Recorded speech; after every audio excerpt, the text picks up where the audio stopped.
then Lulu, I don't know. Naam, kidogo tutabadilisha lugha. Lakini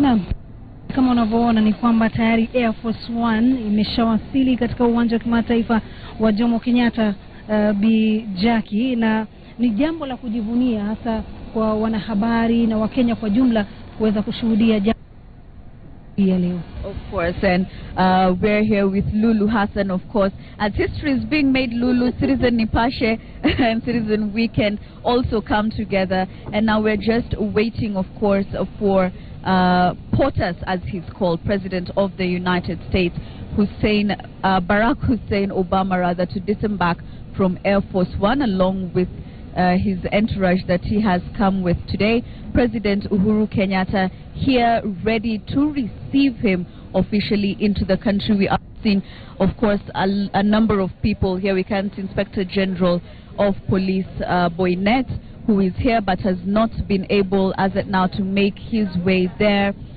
We can see, of course, Interior Secretary Joseph Nkaiseri here.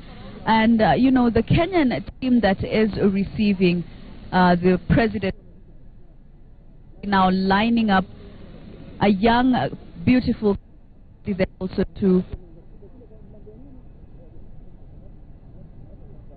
this country.